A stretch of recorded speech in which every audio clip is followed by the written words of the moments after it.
Bismillahirrahmanirrahim. Assalamualaikum warahmatullahi wabarakatuh.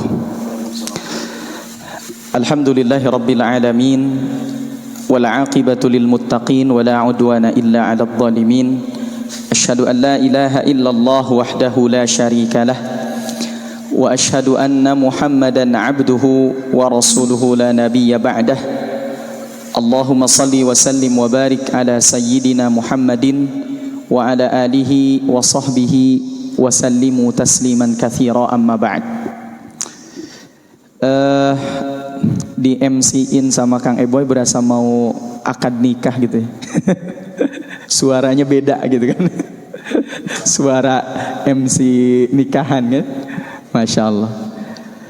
Puji syukur marilah kita panjatkan puji kepada Allah Subhanahu wa taala. Salawat dan salam semoga terlimpah curah kepada Nabi kita, yakni Rasulullah Muhammad sallallahu alaihi wasallam, kepada keluarganya, kepada para sahabatnya, dan semoga sampai kepada kita selaku umat pengamal sunnahnya. Amin ya rabbal alamin. Kabarnya semuanya sehat teman-teman? Mudah-mudahan senantiasa diberikan kesehatan dan keberkahan oleh Allah Subhanahu wa taala. Alhamdulillah di sore hari ini kita bisa berkumpul bermuajahah dalam rangka buka bersama ya. Dan ini buka bersama ini jadi tren kalau di 10 hari kedua. Jadi 10 hari pertama yang penuh itu masjid, 10 hari kedua yang penuh itu rumah makan ya. Bukber dari mulai alumni TK, alumni SD, ya kan? Alumni SMP ya. Sering ada beberapa lihat temen tuh alumni SMP gitu, masya Allah, alumni TK gitu kan. 10 hari terakhir biasanya yang rame di mall, di jalan dan di pasar ya. Boleh kita buka bersama, tapi jangan sampai kemudian kita gagal fokus. 10 hari itu isinya buka bersama semua gitu ya. Nah teman-teman yang dimuliakan Allah Subhanahu wa taala, sedikit ingin saya sampaikan pada tausiah ya, atau kultum di sore hari ini. Materinya adalah tentang itqanul amal, atau bekerja secara profesional, atau juga disebut dengan etos kerja. Kalau kita lihat, Allah Subhanahu wa taala menciptakan manusia itu dalam rangka mengejar akhirat ya. Allah sampaikan teman-teman di surah Al-Qasas ayat 77. Apa kata Allah? A'udzu billahi minasy syaithanir rajim. وابتغ فيما آتاك الله الدار الآخرة ولا تنس نصيبك من الدنيا وأحسن كما أحسن الله إليك ولا تبغ الفساد في الأرض Innallaha la yuhibbul mufsidin. Kata Allah, wabtaghi fima atakallahu darul akhirah. Hendaklah kamu mencari dari apa yang telah diberikan oleh Allah padamu darul akhirah, kehidupan akhirat. Jadi orientasi hidup kita, apapun aktivitas kita, apapun pekerjaan kita, harus dalam rangka mengejar akhirat. Tapi kata Allah apa? Wala tansa nasibaka minad dunya. Tapi jangan sekali-kali kamu melupakan nasibmu di mana? Di dunia. Artinya sebagai seorang muslim, orientasi utama kita ngejar akhirat, tapi bukan berarti kita ngelupain dunia, bukan. Ya. Satu waktu pernah ada survei dari PBB. Tahu PBB? Pedagang buah-buahan. Enggak ya. Persatuan Perserikatan Bangsa-Bangsa, United Nations. PBB melakukan survei negara di dunia. Apa survei PBB? Ya, kalau tidak salah ada di Google, bisa diklik. 10 negara dengan kebahagiaan tertinggi, atau negara yang paling bahagia. Kata siapa? PBB. Ternyata kata PBB, United Nations, negara paling bahagia di dunia ini adalah Finlandia. Tahu ya Finlandia? Beh mana enci ampea? Bedinya lah saeutiknya. Finlandia ibu kotanya Helsinki. Kenapa Finlandia itu disebut negara paling bahagia? Satu, pelayanan pendidikan, pelayanan kesehatan, harapan hidup, pokoknya banyak variabelnya. Ya, yang kedua kalau tidak salah itu Norwegia, yang ketiga Swedia, pokoknya negara-negara Eropa. Ya. Itu standarnya PBB yang mengukur kebahagiaan itu dari materi. Tapi ternyata teman-teman, satu hal saja, ada satu hal. Ketika dibandingkan Finlandia ini dengan Indonesia, data apa? Data tentang angka bunuh diri. Ya. Ternyata Finlandia dengan Indonesia, angka bunuh dirinya Finlandia itu 5 kali lebih besar daripada Indonesia. Jadi angka bunuh diri di Finlandia itu 5 kali lebih besar daripada di Indonesia. Pertanyaannya, kalau sekarang orang yang bahagia kira-kira bunuh diri atau enggak? Enggak lah, enggak mungkin orang bahagia itu bunuh diri, enggak mungkin. Berarti sebetulnya ada yang salah dalam penilaian PBB. Karena memang orang Eropa ini melihat kebahagiaan itu dari yang sifatnya materi, ya, dari yang sifatnya barang yang dia miliki, gitu kan.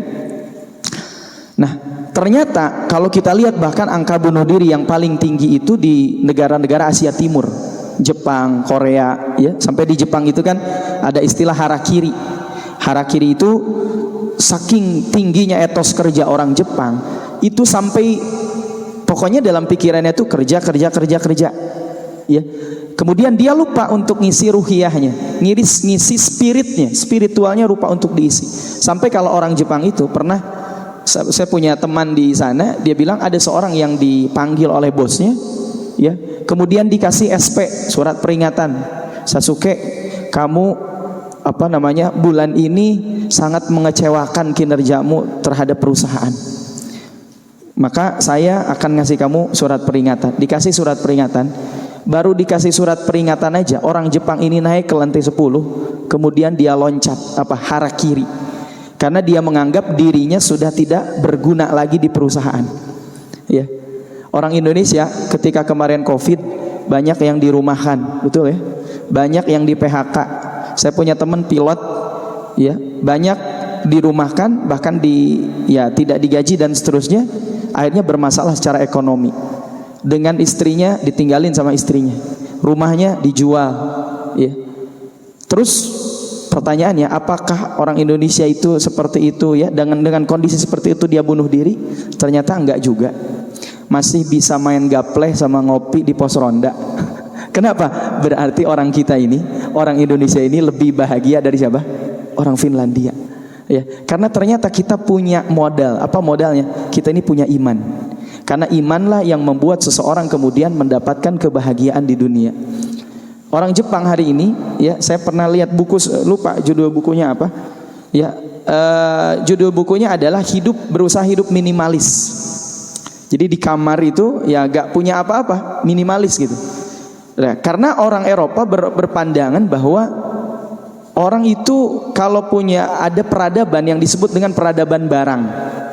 Orang Romawi dulu, orang Persia itu menganggap punya peradaban namanya peradaban barang. Semakin banyak barang yang dimiliki itu semakin dianggap strata sosialnya tinggi gitu.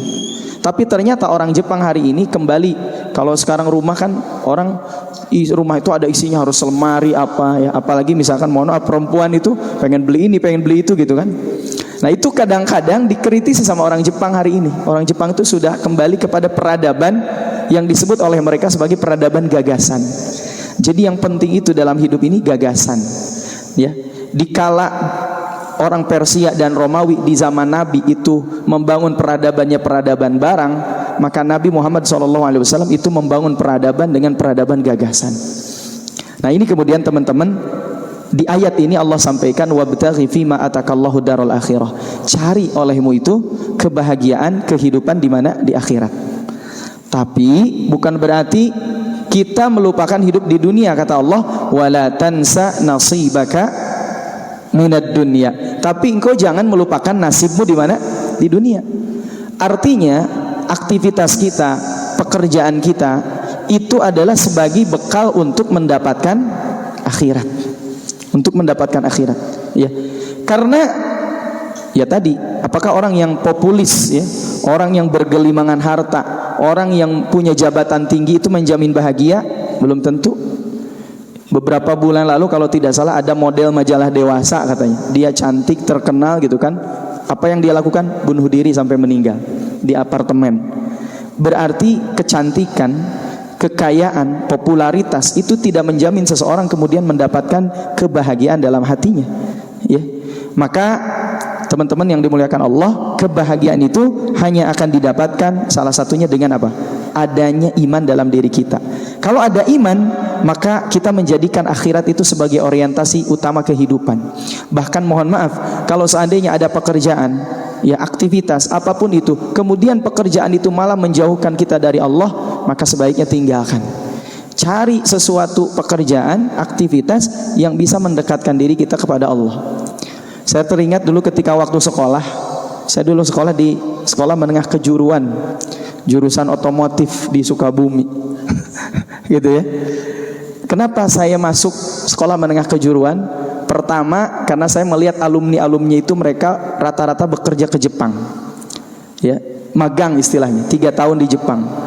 Nah, kemudian yang kedua, saya berpikir saya gak punya modal buat kuliah. Kalaupun kuliah harus cari beasiswa gratis. Nah, gitu kan?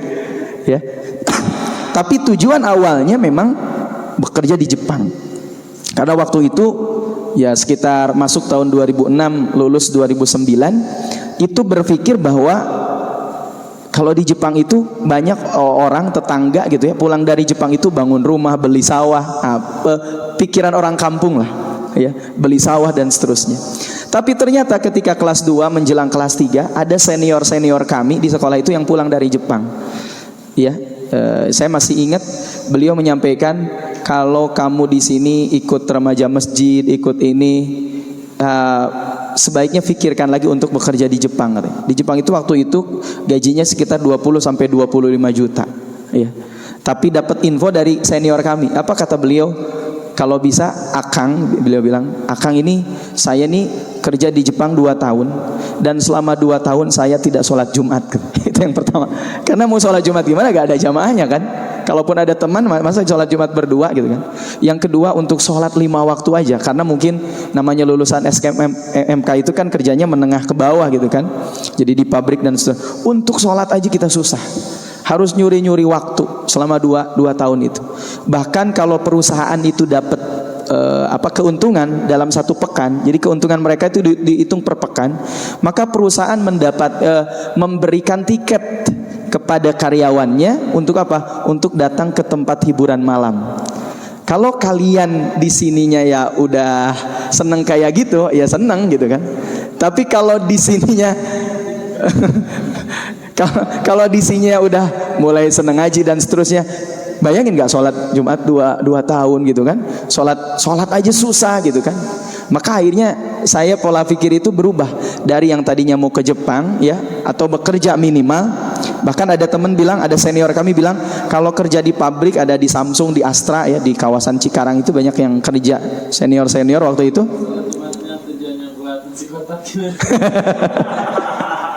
Nah ini beda lagi nih. Ya. Tidur ketika Jumatan, bergerak ketika dibagi nasi kotak gitu. Gitu ya. Jadi Assalamualaikum warahmatullahi wabarakatuh. Nah kenapa demikian? Akhirnya berubah pemikiran, pokoknya harus kuliah. Gimana caranya kuliah bisa gratis, dan qadarullah kan dapat beasiswa gitu kan. Nah ini teman-teman, jadi yang pertama, orientasi hidup kita adalah apa? Untuk dapat akhirat ya. Yang kedua yang ingin saya sampaikan dalam kultum singkat ini, udah 17.37 ini, liatin jam terus nih, khawatirnya tiba-tiba isya gitu kan. Ya. Yang kedua teman-teman, yang jangan pernah dilupakan dalam kehidupan itu apa? Doa. Saya sering sampaikan doa. Doa ini penting. Banyak orang menganggap doa ini dalam hidup sebagai pelengkap. Ini anggapan yang keliru. Justru doa itu bukan pelengkap, tapi doa itu adalah menu utama dalam kehidupan. Ikhtiar itu pelengkapnya. Ya.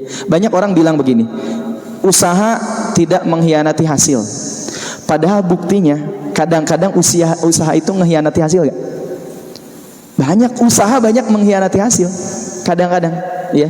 Contoh, ada orang yang bekerja dalam 1 hari, misalkan mohon maaf, yang berprofesi guru, kadang-kadang saya suka kasihan.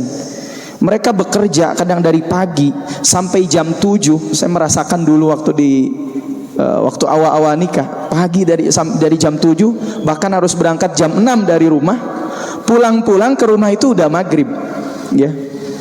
Saya ngajar di sekolah yatim, berapa gaji per bulan? 300.000. Kebayang? Di zaman itu. Ada misalkan teman-teman ini tukang bangunan ya. Tukang bangunan itu kan kalau saya nyuruh ngerenov rumah, biasanya kita bayar antara 150 sampai 170. Dan jam berapa kerjanya? Dari jam 7 atau jam 8 sampai jam 4 lah gitu. Tapi di sisi lain ada orang yang bekerja 1 bulan full, tapi hasil dari pekerjaannya 1 bulan bisa menghidupi kebutuhan hidupnya selama satu tahun. Ada gak? Berarti kalau begitu, yang namanya usaha kadang-kadang apa? Mengkhianati hasil. Makanya jangan pernah ngandalin usaha. Tapi bukan berarti gini, oh berarti Ustaz kalau begitu gak usah usaha. Bukan. Ya. Jadi kalau orang berdoa tanpa usaha, itu namanya orang malas. Tapi kalau orang usaha tanpa doa, itu namanya orang sombong. Jadi dua-duanya harus ada. Cuman ketika memilih mana yang lebih utama, ternyata yang utama itu doa dulu, teman-teman. Doa dulu. Di kampus mungkin kita menemukan teman-teman yang IP-nya tinggi, betul ya. Nah, di kampus ada yang nggak lulus, gitu ya. Gitu kan. Pertanyaannya, kalau IP-nya tinggi ngejamin kesuksesan nggak? Belum tentu. Ya, dulu kuliah gini. Ya minimal kalau kuliah masih ingat kan, ada istilah SKS. Mau ujian tuh SKS. Apa? Sistem kebut sesubuh. Bukan semalam sesubuh. Ujian isuk-isuk gitu kan. Tapi ada teman kita bisa jadi dia tidak belajar di luar kelas. Jadi belajarnya hanya fokus di dalam kelas. Ya. Ketika ujian dia nilainya selalu paling tinggi gitu kan. Kenapa bisa demikian? Makanya namanya usaha itu kadang-kadang apa? Mengkhianati hasil. Apa yang tidak mengkhianati hasil, teman-teman? Yang tidak mengkhianati hasil itu doa. Ya, saya sudah membuktikan sendiri doa itu masya Allah. Dengan catatan harus ada 2 syarat. Nanti saya kasih tipsnya supaya doa kita diijabah, dikabul sama Allah. Kita kan semua di sini punya cita-cita ya. Ya, ya kelihatan sih dari wajahnya penuh masalah kan. Kalau kita bilang Ustaz, saya gak ada masalah, justru itu masalahnya. Anda tidak sadar Anda sedang punya masalah. Ya, punya duit itu masalah. Gak punya duit juga masalah. Ya, banyak kebutuhan, gak ada duitnya masalah bukan? Masalah. Banyak duit, gak ada kebutuhan, masalah bukan? Masalah loba duitnya, tapi kernaonnya kabutuh, masalah juga itu. Ya, ada teman saya kerja di Arab Saudi gitu. Dia punya majikan itu hartanya banyak, tapi dia bingung buat apa harta saya ini. Sampai punya kapal pesiar apa bingung. Ada orang kayak gitu. Kita belum sampai level itu. Kita baru sampai level banyak kebutuhan, duitnya gak ada. Belum sampai level duitnya banyak, kebutuhannya gak ada. Nah teman-teman, berkaitan dengan doa ini makanya luar biasa. Makanya Nabi sampaikan ad-du'a'u mukhul ibadah. Doa itu intinya ibadah. Ad-du'a'u silahul mu'min. Doa itu senjatanya orang beriman. Ya. Ini luar biasa. Teman saya waktu SMA masih ingat dulu, Sam, saya boleh pinjam duit gak? Pinjam 50.000 katanya. Terus saya bilang, aduh saya gak punya duit, namanya anak SMA kan masih bokeh ya waktu itu ya. Tapi kita baru dapat ilmu baru dari guru-guru kami. Apa katanya? Wa idzasta'anta fasta'in billah. Kalau minta sesuatu, minta sama Allah. Saya bilang, kamu coba masuk masjid, sholat 2 rakaat, doa deh minta sama Allah. Kita saya ngomongnya biasa aja, tapi dia ternyata melakukan itu dengan dalam kondisi apa ya, sangat-sangat butuh. Akhirnya dia masuk ke masjid, sholat duha 2 rakaat, ya. Kemudian setelah sholat duha dia doa, ya Allah ya Rabb, hari ini aku lagi butuh duit 50.000 ya Allah. Kasih saya duit 50.000 aja ya Allah. Sudah sholat duha, akhirnya dia masuk kelas, ya, sampai datang waktu zuhur. Setelah waktu zuhur kemudian dia sholat di masjid. Saya masih ingat betul, selesai sholat dia dipanggil sama wakil kepala sekolah urusan kesiswaan. Kamu kesini, kata wakase kesiswaan. Ya, ada apa Pak? Bapak mau ngucapin terima kasih. 3 hari yang lalu kamu sudah bantuin Bapak buat ngetikin makalah. Sebagai hadiah Bapak mau ngasih sesuatu. Guru kami ngambil dompet, ngambil uang berapa? 50.000. Kasih sama teman saya. Pagi hari dia minta 50.000, siang hari Allah kasih melalui wakil kesiswaan berapa? 50.000. Luar biasa. Tapi dia Noel gitu kan. Cuman sayang Sam, tadi kenapa pagi saya mintanya cuma 50.000 doang sama Allah. Kenapa gak minta 200.000 gitu?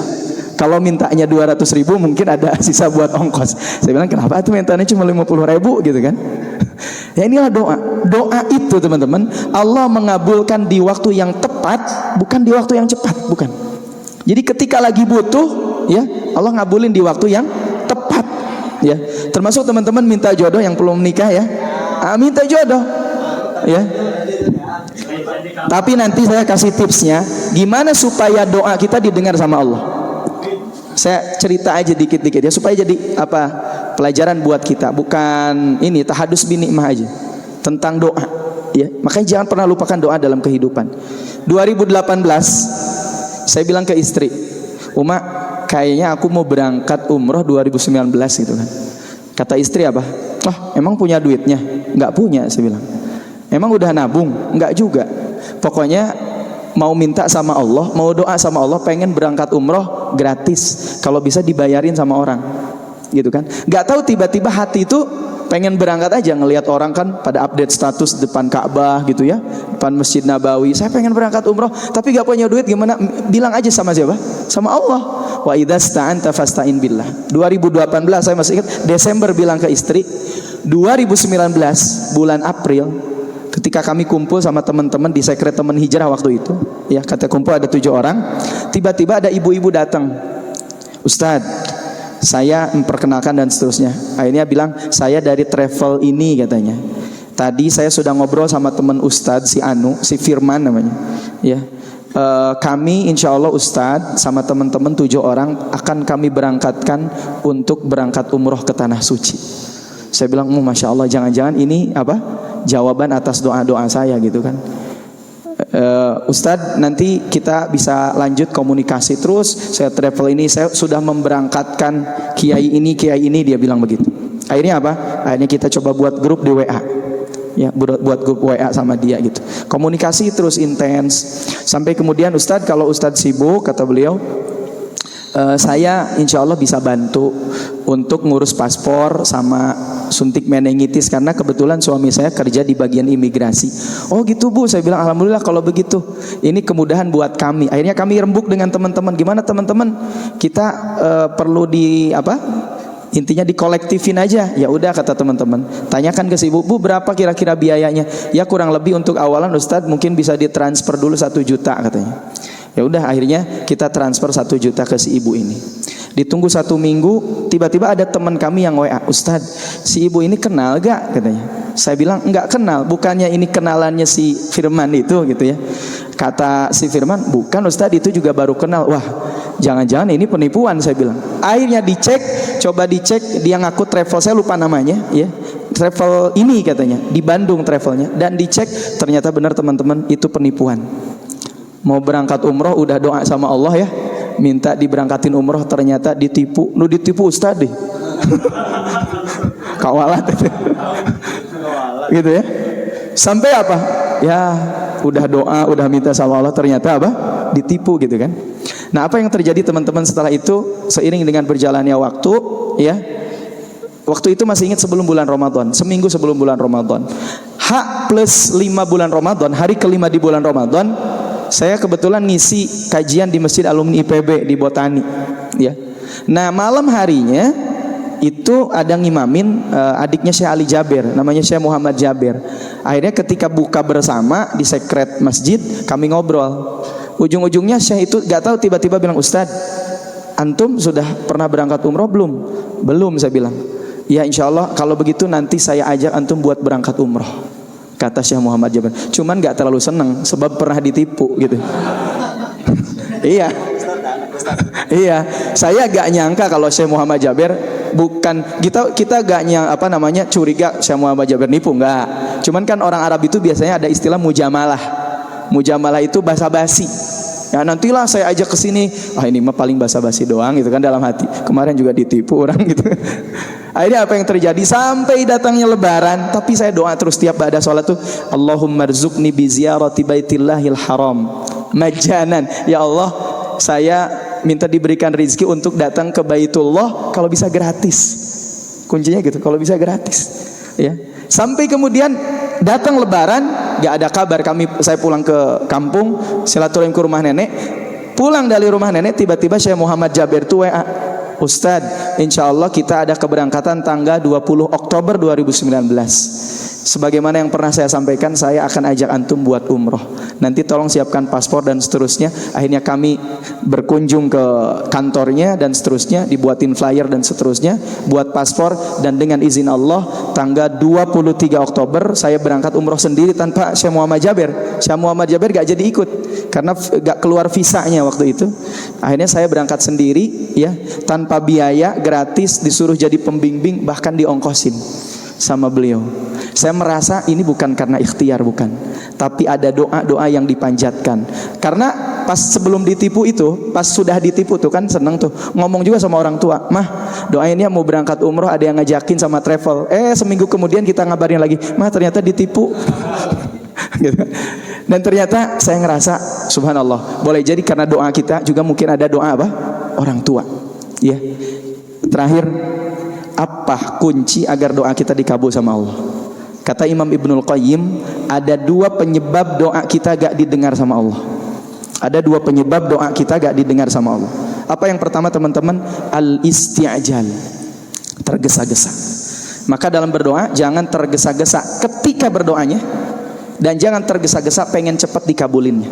Karena tadi Allah itu ngabulin doa kita bukan di waktu yang cepat, tapi di waktu yang tepat. Maka saya sekarang pegang prinsip, kalau berharap pada manusia pasti kecewa. Tapi kalau berharap sama Allah, wa idza sta'anta fasta'in billah. Kalau minta sesuatu mintalah sama Allah. Udah azan ya. Yang kedua, yang terakhir, kalau pengen doa kita diijabah, harus apa?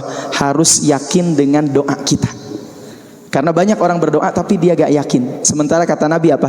Ud'ullaha wa antum muqinuna bil ijabah. Berdoalah kepada Allah dan kamu yakin Allah akan mengijabah doamu. Yang belum nikah, ya Allah, saya bulan depan mau nikah, doa asal yakin, insya Allah, ya, insya Allah benar. Tapi kalau gak yakin, gak akan, susah. Nah ini kuncinya, ya, kuncinya. Satu, jangan tergesa-gesa. Dua, harus yakin dengan doa kita. Teman-teman kan jualan produk ya, jualan rumah dan seterusnya. Apa kunci jualan? Harus yakin dengan produk yang kita jual. Konsumen gak bisa yakin kalau kita sendiri gak yakin dengan produk yang kita jual. Rumahnya bagus gak? Kayaknya kehujanan dikit langsung bocor. Gak beli dia kalau kita gak yakin. Baik, itu mungkin teman-teman sebagai sharing ya di sore hari ini. Karena sudah adzan saya cukupkan. Mungkin nanti pas sambil makan bisa sharing lah dikit-dikit. Hadanallahu wa iyyakum ajmain. Assalamualaikum warahmatullahi wabarakatuh. Waalaikumsalam warahmatullahi wabarakatuh.